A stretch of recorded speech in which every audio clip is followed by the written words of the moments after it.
பாசத்தோடு கூட இயேசுவை தொடும்படி என்ன பண்றா வரா.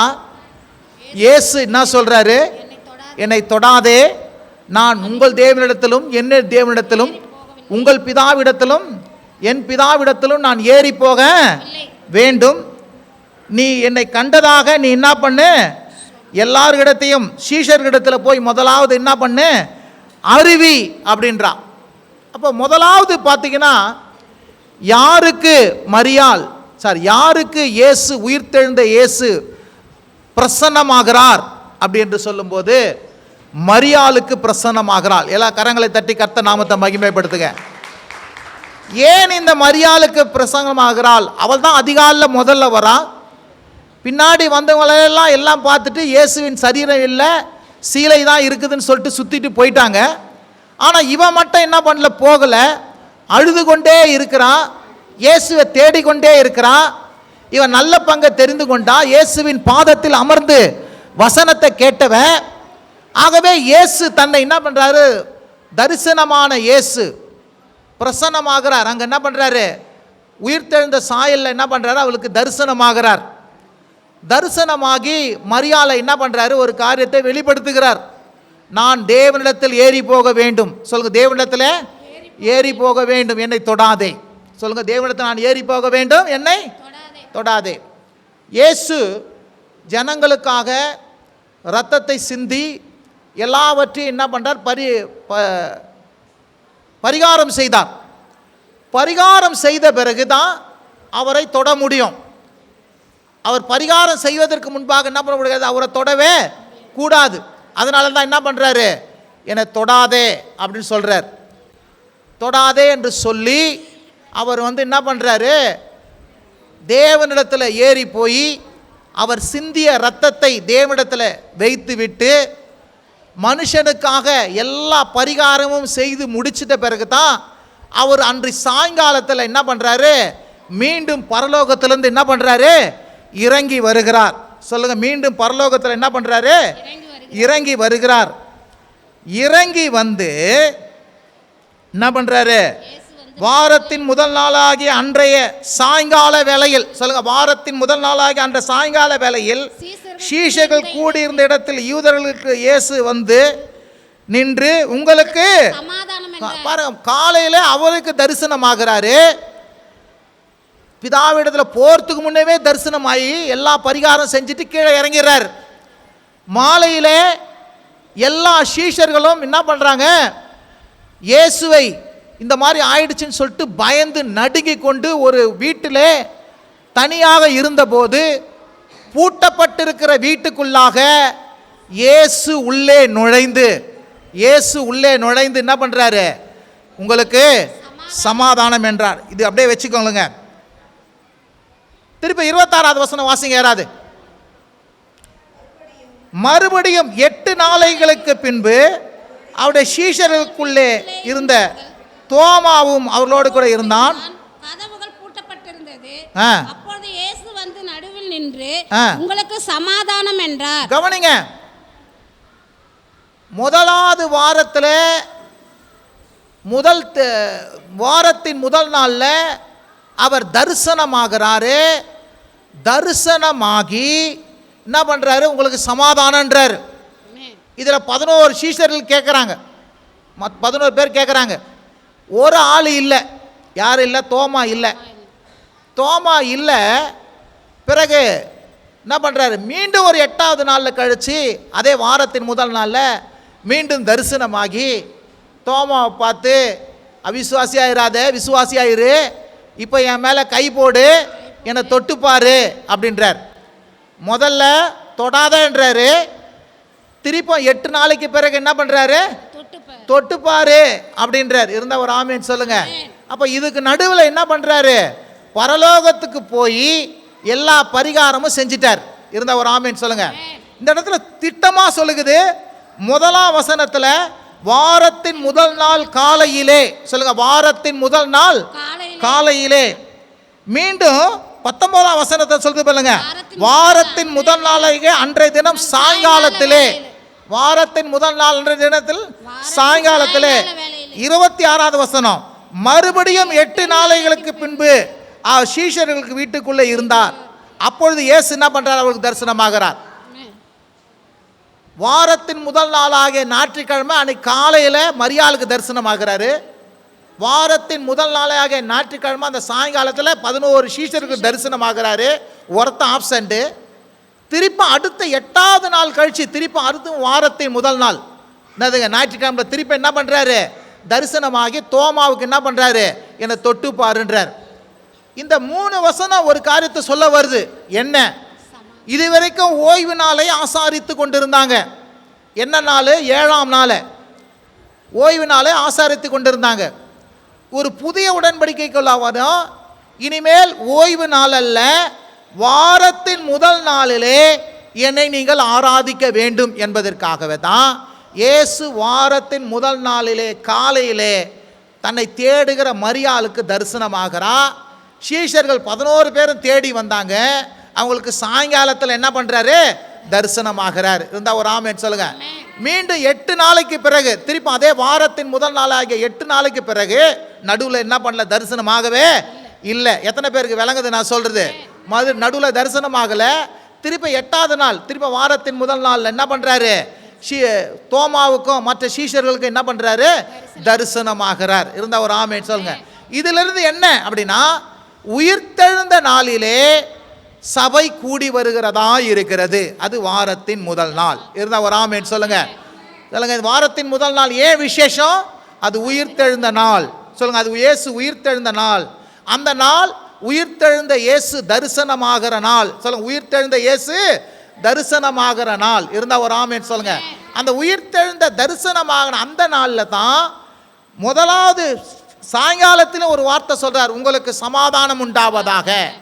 8 நாளைக்கு பிறகு உள்ளே வந்த பிறகு திருப்பி சொல்றாரு, உங்களுக்கு சமாதானம் உண்டாவதாக. இருந்தால் ஒரு ஆமென் சொல்லுங்க.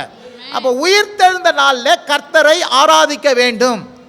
உயிர்த்தெழுந்த நாளிலே வாரத்தின் முதல் நாளிலே கர்த்தரை துதிக்க வேண்டும், கர்த்தரை நன்றி செலுத்த வேண்டும், கர்த்தரை தேட வேண்டும்.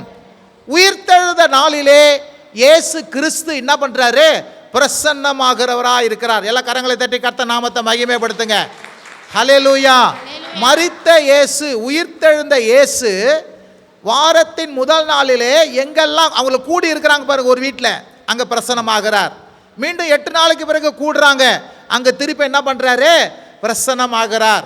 உயிர்த்தெழுந்த நாளிலே இயேசு தம்முடைய நாமத்தின் நிமித்தமாக எங்கே கூடி இருக்கிறார்களோ அந்த உயிர்த்தெழுந்த நாளிலே அவர் என்ன பண்ணுறாரு?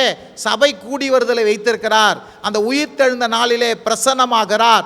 அது மாத்திரமல்ல, அந்த உயிர்த்தெழுந்த நாளிலே அவரை நாமத்தை நோக்கி பார்க்கிற, அவரை தேடுகிற அனைவருக்கும் அவர் சொல்லுகிற முதலாவது வார்த்தை என்ன தன்னுமா? உங்களுக்கு சமாதானம் உண்டாவதாக. சொல்லுங்க. உங்களுக்கு சமாதானம் உண்டாவதாக. ஷலோம். உங்களுக்கு சமாதானம் உண்டாவதாக. உயிர்த்தெழுந்த நாளிலே உயிர்த்தெழுந்த இயேசு கிறிஸ்துவின் சமாதானம் உங்களுக்கு உண்டாகும். உங்கள் இருதயம் கலங்காது, உங்கள் இருதயம் பயப்பட தேவையில்லை. இருந்தால் ஒரு ஆமென் சொல்லுங்க. எல்லா ரீதியிலும் உங்கள் சமாதானத்தை எந்த பிசாசும், எந்த மனுஷனும், எந்த நாசகர சக்தியும் எடுத்து போட முடியாது. எந்த பயம்புறுத்தலும். இவங்கெல்லாம் பயந்து போய் தான் பண்ணியிருக்கிறாங்க. ஐயோ இயேசுவே அடித்து இந்த மாதிரி பண்ணிட்டாங்களே அப்படி பயந்து போய்க்கிறாங்க.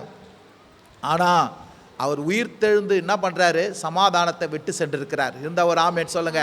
அன்றைக்கு சீஷர்களுக்கு மாத்திரமல்ல, இன்றைக்கு அவர் நாமத்தை விசுவாசிக்கிற ஒவ்வொருவருக்கும் நான் சொல்கிறேன், இயேசு கிறிஸ்துவின் சமாதானம் உங்கள் உள்ளங்களிலும், உங்கள் இல்லங்களிலும், உங்கள் இருதயங்களிலும், உங்கள் வம்ச வழியிலும் என்றென்றும் கிறிஸ்துவின் சமாதானம், உயிர்த்தெழுந்த இயேசுவின் சமாதானம் வாரத்தின் முதல் நாளாகிய உயிர்த்தெழுந்த நாளிலே கூடி வரும்பொழுது நீங்கள் சமாதானத்தை பெற்றுக்கொண்டு செல்லுகிறவர்களாக இருக்கிறீர்கள். இருந்தால் ஒரு ஆமென் சொல்லுங்க. சமாதானம் உங்களை ஆளுகை செய்யும். சமாதானம் உங்களோடு கூட இருக்கும்.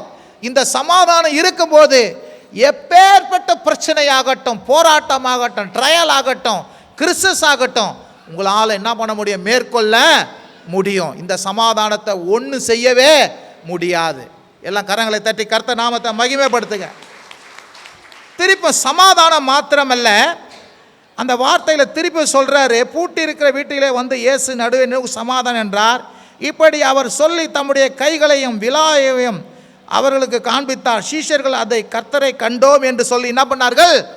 உயிர்த்தெழுந்த நாளிலே கர்த்தரை காணவும் சந்தோஷம் அடையவும் அவர் கிருபை செய்கிறார். இருந்தா ஒரு ஆமென் சொல்லுங்க. கர்த்தரை காணவும் சந்தோஷம் அடைய கிருபை செய்கிறார். இருந்தா ஒரு ஆமென் சொல்லுங்க. உங்க வாழ்க்கையில எப்பெல்லாம் இந்த உயிர்த்தெழுந்த இயேசுவை வாரத்தின் முதல் நாளாகிய முதலாவது தேவனுடைய ராஜ்யத்தின் நீதியும் தேடி வருகிறீர்களோ, நான் சொல்றேன், உலகம் கொடுக்க முடியாத எடுக்க முடியாத சமாதானம் மாத்திரம் இல்லைங்க, உங்கள் உள்ளங்களிலே சந்தோஷம் வரும், உங்கள் உள்ளங்களிலே மகிழ்ச்சி வரும், உங்கள் உள்ளங்களிலே ஆனந்தம் வரும். எல்லா விதமான துக்கங்களும், எல்லா விதமான வேதனைகளும், எல்லா விதமான கவலைகளும், எல்லா விதமான பாரங்களும் உங்களை விட்டு ஓடி போகும். ஹல்லேலூயா. வேதம் சொல்லுகிறது, சஞ்சலம் தவிப்பு உன்னை விட்டு ஓடி போகும், சந்தோஷம் மகிழ்ச்சி அடைவீங்க. நான் சொல்றேங்க, இந்த ஜாய், இந்த ரிஜாய்ஸ், இந்த கிளாட்னஸ், இந்த மகிழ்ச்சி, இந்த ஹாப்பினஸ் இருக்குதே, நான் சொல்றேன் உலகம் கொடுக்க முடியாதுங்க. இந்த சந்தோஷம் வரும்போது நான் சொல்றேன், 1000 கவலை, 1000 போராட்டம், 1000 துக்கம், வேதனை எல்லாம் என்ன பண்ணும்? அடிச்சுட்டு போயிடும். இருந்தா ஒரு ஆமென் சொல்லுங்க. நல்லா ஒரு மழை பெஞ்சு தண்ணி நிறைய வந்து அலை மாதிரி அடிக்குதுன்னு வச்சிங்களேன், அந்த ரோடு பார்த்தீங்கன்னா எல்லாம் கசடெல்லாம் என்ன பண்ண எடுத்து சுத்தமாக்கி தூர போட்டு போயிடும். இருந்தா ஒரு ஆமென் சொல்லுங்க. நான் சொல்ற சந்தோஷம் உங்கள் வாழ்க்கையில் வரங்க. எப்பெல்லாம் கூடி வரீங்களோ, வாரத்தின் முதல் நாளாக உயிர்த்தெழுந்த நாளில் கூடி வரீங்களோ, நான் சொல்கிறேன், உங்களுக்கு ரணங்களும் கவலைகளும் வேதனைகளும் கண்ணீர்களும் உங்கள் வாழ்க்கையில் தூரம் போகுங்க. பலவிதமான தொல்லை மனுஷனுக்கு பாருங்க, ஒவ்வொரு நாளும் எழுச்சா 1000 போராட்டத்தை சந்திக்கிறான், 1000 வேதனையை சந்திக்கிறான், 1000 துக்கங்களை சந்திக்கிறான். நான் சொல்கிறேன், இந்த உயிர்த்தெழுந்த நாளில் வாரத்தின் முதல் நாளாகிய ஏன் கூடி வரணும் அப்படின்னா, நான் சொல்கிறேன், தேவன் தருகிற சந்தோஷம், தேவன் தருகிற மகிழ்ச்சி உன் உள்ளத்தில் வந்து கடந்து வந்துடுங்க. இந்த உள்ளத்தில் இந்த சந்தோஷம், சமாதானம், இந்த நிம்மதி வருது பாருங்க, உன் வாழ்க்கையில் 1000 பிரச்சனையில தூக்கி போட்டு விடுதலையோடு கூட என்ன பண்ண சந்தோஷமா நீ இருப்ப, உன் முகம் கலர்ச்சி ஆகும். அல்லேலூயா. இயேசு சொன்னார், உங்கள் துக்கம் சந்தோஷமாய் மாறும். இருந்தா ஒரு ஆமென் சொல்லுங்க. சந்தோஷத்துக்கு ஈடு இணையே இல்லைங்க. சந்தோஷம் வரும்போது முகம் கலையாயிடும், சந்தோஷம் வரும்போது உடம்பு ஆரோக்கியம் ஆயிடும், சந்தோஷம் வரும்போது உள்ளம் சிரிக்கும். இருந்தா ஒரு ஆமென் சொல்லுங்க. அல்ல துக்கமா இருக்க போறீங்களா, சந்தோஷமா இருக்க போறீங்கன்னா சந்தோஷத்தை தெரிஞ்சுக்கொள்ளுங்க. டாக்டர்கிட்ட போனால் ஒரு வார்த்தை சொல்லுவாங்க, நெய்யா சொல்லுவாங்க அப்படின்னா, துக்கமாக இருக்காதீங்க, கவலைமாக இருக்காதீங்க, சந்தோஷமாக இருக்குங்க.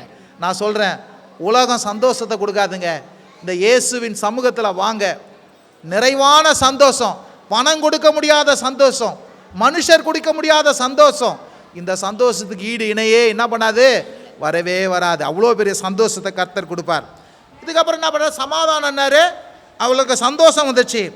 இயேசு என்ன பண்ணுறாரு, இயேசு மறுபடியும் அவரை நோக்கி, உங்களுக்கு சமாதானம் உண்டாவதாக, பிதா என்னை அனுப்பினது போல நானும் உங்களை அனுப்புகிறேன். சொல்லுங்க, நானும் உங்களை சொல்ற, பிதா என்னை அனுப்பினாரே, நானும் உங்களை அனுப்புகிறேன். பாருங்க, ஆறுதாக்கு சில நேரத்தில் இந்த தமிழ் சொல்லி கொடுப்போம். தமிழ் சொல்லி கொடுக்க சொல்ல சா அப்படின்னு சொல்லணும்னா நம்ம சான் தானே எழுதுவோம். அவங்க எப்படி தெரியுமா எழுதுவாங்க, சா ப்ளஸ்ஸு ஒரு ஆ ஒன்று போடுவாங்க, சா ப்ளஸ்ஸு ஒரு சா, சாவை இப்படி தான் உச்சரிக்கணுமா, சா ப்ளஸ்ஸு ஆ, சா. இருந்தால் ஒரு ஆமேன்னு சொல்லுங்க. அதே மாதிரி சமாதானம், சந்தோஷம், சா ப்ளஸ்ஸு ஆ இருந்தால் ஒரு ஆமேன்னு சொல்லுங்க. என்னன்னா அவர் வந்து என்ன பண்ணுறாரு, உங்களை அனுப்புகிறாரு. இருந்தால் ஒரு ஆமேன்னு சொல்லுங்க. உங்களை என்ன பண்ணுறாருங்க, அனுப்புகிறாரு. எங்கே அனுப்புகிறாரு, இந்த உலகத்துக்கு அனுப்புகிறாரு, ஓநாய்களுக்குள்ள அனுப்புகிறாரு, ஆடுகளை அனுப்புகிறாரு. நீங்கள் தான் ஆடுகள். கர்த்தர் உங்களை என்ன பண்ணுறாரு, சமாதானத்தை கொடுத்து நான் உயிர்த்தெழுந்தேன், சந்தோஷத்தை கொடுத்து துக்கமாக இருக்காதீங்க, வேதனையாக இருக்காதீங்க, பயந்து இருக்காதீங்க, திகிலா இருக்காதீங்க, அறைக்குள்ளே இருக்காதீங்க, பிதா என்னை அனுப்புகிறது போல நான் உங்களை அனுப்புகிறேன். ஆடுகளை ஓநாய்களுக்குள்ளே அனுப்புகிறது போல நான் என்ன பண்ணுறேன், உங்களை அனுப்புகிறேன். இருந்தா ஒரு ஆமென் சொல்லுங்க. எதுக்கு நம்மளை அனுப்புறாரு அப்படின்னா இயேசுவை ஆண்டவர் என்று சொல்ல. உயிர்த்தெழுந்த பிறகு சொல்றாரு மத்தேயுல, உலகம் எங்கும் சென்று சர்வ சிருஷ்டிக்கும் என் சுவிசேஷத்தை நீங்க என்ன பண்ணுங்க, சொல்லுங்க. உலகம் எங்கும் செல்லுங்க, என் சுவிசேஷத்தை என்ன பண்ணுங்க, சொல்லுங்க. இருந்தா ஒரு ஆமென் சொல்லுங்க. மத்தேயு 28ஆம் அதிகாரத்தை நீங்க வாசிக்கலாம். வாசிங்க. 28ஆம் அதிகாரம். ஆகையால் நீங்கள் புறப்பட்டு போய் சகல ஜாதிகளின் சீஷராக்கி பிதா குமாரன் பரிசுத்த ஆவியின் நாமத்திலே அவர்களுக்கு ஞானஸ்நானம் கொடுத்து நான் உங்களுக்கு கட்டளையிட்ட யாவையும் அவர்கள் கை கொள்ளும்படி. மேல வசனம் படிங்கம்மா, 28:18 படிங்கம்மா. அப்பொழுது இயேசு சமீபத்தில் வந்து அவர்களை நோக்கி, வானத்திலும் பூமியிலும் சகல அதிகாரமும் எனக்கு கொடுக்கப்பட்டிருக்கிறது. ஆகையால் நீங்கள் புறப்பட்டு போய் சகல ஜாதிகளையும் சீஷராக்கி. சொல்லுங்க, சகல ஜாதிகளையும் சீஷராக்கி பிதா குமாரன் பரிசுத்த ஆவியின் நாமத்திலே அவர்களுக்கு ஞானஸ்நானம் கொடுத்து நான் உங்களுக்கு கட்டளையிட்ட யாவையும் அவர்களை கை கொள்ளும்படி அவர்களுக்கு உபதேசம் பண்ணுங்கள். இயேசு சொன்னாரு, உலகமெங்கும் நீங்க என்ன பண்ணுங்க, செல்லுங்க. பக்கத்துல சொல்லுங்க, உலகமெங்கும் என்ன பண்ணுங்க, செல்லுங்க. இருந்தா ஒரு ஆமென் சொல்லுங்க. ஹல்லேலூயா. நீங்கள் புறப்பட்டு போய் சகல ஜாதிகளை என்ன பண்ணுங்க, சீஷராக்குங்க அப்படி சொல்றாரு. நான் உங்களுக்கு கட்டளையிட்ட யாவரையும் கை கொள்ளும்படி அவர்களுக்கு உபதேசம் பண்ணுங்க. இப்ப சீஷர்களுக்கு நீங்கெல்லாம் யாரு, நீங்களும் நானும் யாருங்க, சீஷர்கள். பக்கத்துல சொல்லுங்க, சீஷர்கள். சீஷர்கள் முடங்கி போய் இருக்க கூடாது. உயிர்த்தெழுந்த இயேசுவை நாங்க பார்த்துட்டோம். மரியாள் போய் பார்த்துட்டு போய் சீஷர்கிட்ட சொன்னா, சீஷர்கள் உயிர்த்தெழுந்த இயேசுவை பார்த்து என்ன பண்ணாங்க, அன்றைக்கு இருக்கிற ரோம மத்தியிலும் எல்லா மக்கள் மத்தியிலும் இயேசு உயிரோடு கூட இருக்கிறாரு, இயேசு தேவகுமாரன், இயேசு உயிர்த்தெழுந்தார், அவர் தான் ஆண்டவர் என்று எல்லாருக்கும் சொன்னாங்க. இதை சொல்றதுக்காக தான் இயேசு இந்த 3 வருஷம் அவ்வளவு பாடுபட்டாரு. அவர்கள் சீஷர்களை உருவாக்குனாரு. நீங்க உலகம் எங்கும் போக சொல்லி இருக்கிறாரு. இருந்தா ஒரு ஆமென் சொல்லுங்க. ஹல்லேலூயா, ஹல்லேலூயா. மார்க் 16ஆம் அதிகாரம் 16வது வசனத்தை படிங்க.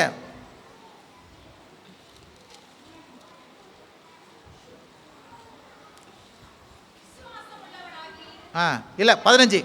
பின்பு அவர்களை நோக்கி, நீங்கள் உலகமெங்கும் போய் சர்வ சிருஷ்டிக்கும் சுவிசேஷத்தை என்ன பண்ணுங்க, பிரசங்கிங்கள். சொல்லுங்க, பிரசங்கிங்கள். அப்போ இயேசு வந்து உங்களை அனுப்புகிறார். எதற்கு அனுப்புகிறாரு?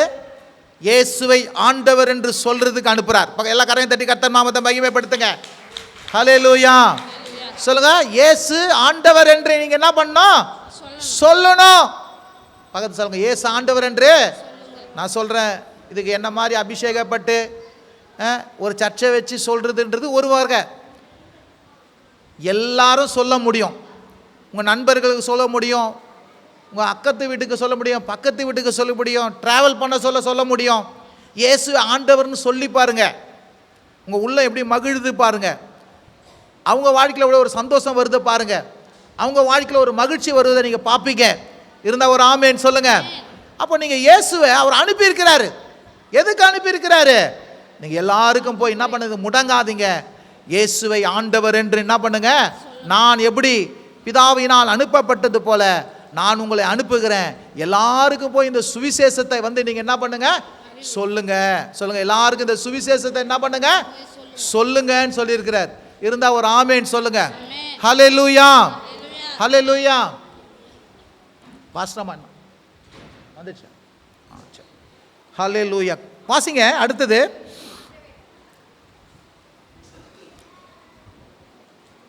முதல்ல வந்து என்ன பண்றாரு, சொல்றாரு. ரெண்டாவது என்ன சொல்றாரு, அவர்கள் மேல் ஊதி அவருடைய பரிசுத்த ஆவியை என்ன பண்ணுங்க, பெற்றுக்கொள்ளுங்கள். இயேசு என்ன பண்றாரு, அவர்கள் மேல ஊதி என்ன பண்றாரு, பரிசுத்த ஆவியை பெற்றுக்கொள்ளுங்கள். இருந்தா ஒரு ஆமென் சொல்லுங்க. ஆவியானவர் நிறைவு இல்லாம இந்த சுவிசேஷத்தை சொல்ல முடியாது. கவனிங்க. அதனால அவர்கள் உள்ளத்துல, அவருடைய இருதயத்தில் என்ன பண்றாரு, வாயில அவர் என்ன பண்றாரு, ஊதுறார். சிருஷ்டிப்புல ஆதாமுக்குள்ள நாசியிலே ஊதினது போல இவர்களுக்கெல்லாம் கர்த்தர் என்ன பண்றாரு? பரிசுத்த ஆவியை ஊதுகிறார். இருந்தா ஒரு ஆமென் சொல்லுங்க. ஹல்லேலூயா. இவர்களுக்குள்ள என்ன பண்றார்? பரிசுத்த ஆவியானவர் என்ன பண்றாரு? கடந்து வருகிறார். இருந்தா ஒரு ஆமென் சொல்லுங்க. ஹல்லேலூயா. எல்லாருக்கும் இல்லை, இந்த சீஷர்களுக்கு மட்டும் கர்த்தர் இப்படி செய்கிறார். இப்போ ரட்சிக்கப்பட்ட உடனே உள்ளத்தில் பரிசுத்த ஆவியானவர் என்ன பண்ணுவார்? வந்துடுவார். இருந்தால் ஒரு ஆமேன்னு சொல்லுங்க. ரட்சிக்கப்பட்ட பிறகு, ஞானஸ்நானம் எடுத்த பிறகு ஒருவருக்குள்ள உள்ளத்தில் பரிசுத்த ஆவியானவர் என்ன பண்ணுவார்? வந்துடுவார். இருந்தால் ஒரு ஆமேன்னு சொல்லுங்க. ஹல்லேலூயா. இந்த உள்ளத்தில் பரிசுத்த ஆவியானவர் வந்தபோது பிறகு 40வது நாளில் 50வது நாளில் அவர் என்ன பண்ணுறாரு? மேலே கடந்து போகிறாரு. அன்றைக்கு என்ன பண்ணுறாரு? பரிசுத்த ஆவியானவர் மீண்டும் என்ன பண்ணுறாரு? பலத்த விதமாக என்ன பண்ணுறாரு? அவர்களை நிரப்புகிறவராக இருக்கிறாரு. 120 பேரை. இருந்தால் ஒரு ஆமென் சொல்லுங்க. சுவிசேஷத்தை சொல்லுவதற்கு ஆண்டவர் நமக்கு என்ன கொடுத்திருக்கிறாரு அப்படின்னா, பரிசுத்தாவின் அபிஷேகத்தை கொடுத்திருக்கிறாரு. இருந்தால் ஒரு ஆமென் சொல்லுங்க.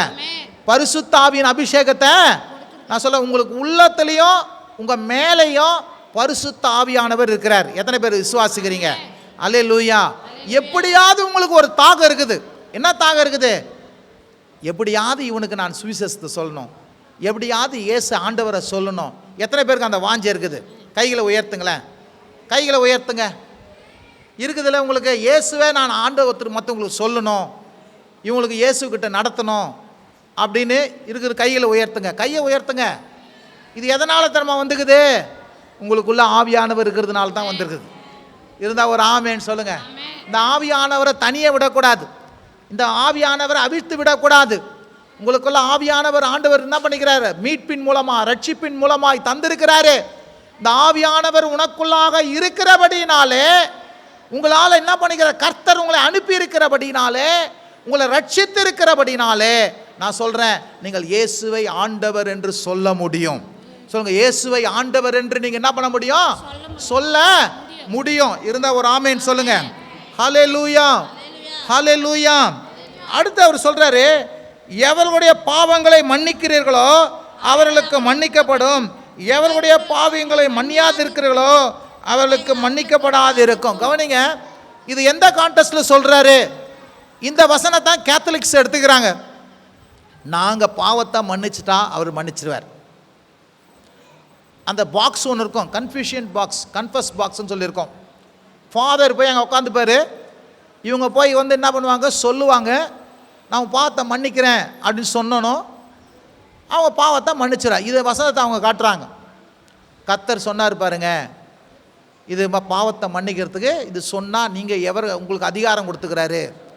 அந்த போப்பு, அதுக்கப்புறம் வழி வழியாக வருகிற அந்த ஆயரு, அந்த பாக்ஸில் போய் அந்த டையை கட்டிட்டு அங்கே போய் உக்காந்தோம்னா பாவத்தை மன்னிக்கிறேன்னு சொன்னால் மன்னிச்சிருவாங்க.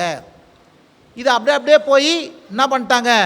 பாவம் மன்னிக்கிற சீட்டை கொடுத்தாங்க, பாவம் மன்னிக்கிறதுக்காக காசை வாங்கினாங்க. இப்படிலாம் நடந்துச்சு. ஆனால் இந்த வசனம் பாவங்களை மன்னிக்கிறதும் பாவங்களை மன்னியாது இருக்கிறத குறித்து ஒரு காரியத்தை சொல்கிறார். இது எந்த அர்த்தத்தில் சொல்கிறாரு அப்படின்னா, சுவிசேஷத்தை சொல்கிறார். நீ சுவிசேஷத்தை சொல்லும்போது என்னுடைய அவர்களுக்கென்று பாவ மன்னிப்புக்கென்று என்ன பண்ணுகிற வைத்திருக்கிற காரியம் அறிவிக்கும் போது, யாருக்கு அறிவிக்கிறீங்களோ, யார் அதை ஏற்றுக்கொள்கிறானோ, யார் அதை விசுவாசிக்கிறானோ அவங்களுக்கு பாவம் மன்னிக்கப்படும். எல்லாம் கரங்களை கட்டி. யார் அதை ஏற்றுக்கொள்ளலையோ, நீங்க யாருக்கு அறிவிக்காத இருக்கிறீங்களோ அவங்களுக்கு பாவம் மன்னிக்கப்படாது. இருந்தா ஒரு ஆமென் சொல்லுங்க.